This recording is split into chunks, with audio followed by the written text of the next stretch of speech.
Quelle est la différence entre le Reiki et le magnétisme? C'est une question qui m'est souvent posée et à laquelle j'ai des difficultés à répondre dans la mesure où je n'ai pas été formé au magnétisme. Par contre, j'ai eu l'honneur d'initier plusieurs personnes qui étaient formées comme magnétiseurs. Et donc ce que j'ai retenu de leur témoignage, c'est que dans l'approche du magnétisme, les magnétiseurs disent souvent qu'ils ont une main qui prend le mal de l'autre et une main qui donne leur énergie vitale pour apporter du mieux-être à l'autre. C'est une approche qui ne me convient pas, que je ne trouve pas juste, puisqu'effectivement j'ai eu l'occasion de voir un reportage sur le magnétisme il y a des années et l'un des intervenants disait qu'après une séance de magnétisme, il était vidé.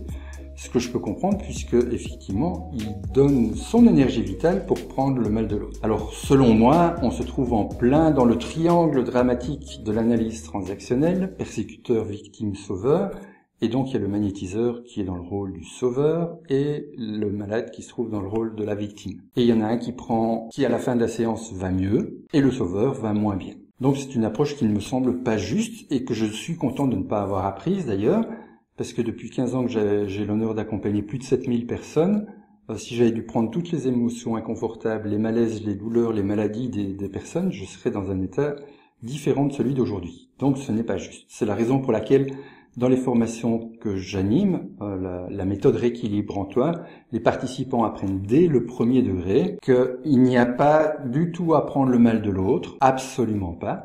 Que l'idée, c'est de ne pas donner son énergie personnelle, son énergie vitale, c'est bien canaliser consciemment l'énergie universelle et partager l'énergie universelle avec la personne qui reçoit le soin. Et il y a d'autres approches aussi, mâchoire, épaule, bouée, racine, l'enracinement, l'ancrage, toutes des approches qui permettent effectivement de laisser à chacun ce qui lui appartient et à chacun de se libérer aussi de ce qui n'a plus rien à faire dans ses corps. Donc voilà en gros la différence clé que j'ai retenue entre le magnétisme et le Reiki. C'est une différence fondamentale. Dans l'approche du Reiki telle que je l'enseigne, tout donne. Les deux mains partagent l'énergie universelle et nous partageons aussi l'énergie universelle avec les yeux, avec le souffle, avec le cœur, avec le taux vibratoire. Si vous n'êtes pas abonné à la chaîne, faites-le maintenant. Cliquez sur la petite cloche pour recevoir une notification lorsque la prochaine vidéo sera mise en ligne. Vous pouvez aussi liker, partager, laisser votre commentaire, poser une question dans les commentaires ci-dessous. Et vous pouvez vous inscrire pour recevoir gratuitement une vidéo exclusive dans laquelle nous allons pratiquer ensemble, je vais vous guider, pour vivre les 7 étapes et vous saurez dès lors pour le restant de votre vie comment apporter plus de mieux-être dans votre vie, comment prendre bien soin de vous de façon énergétique et globale.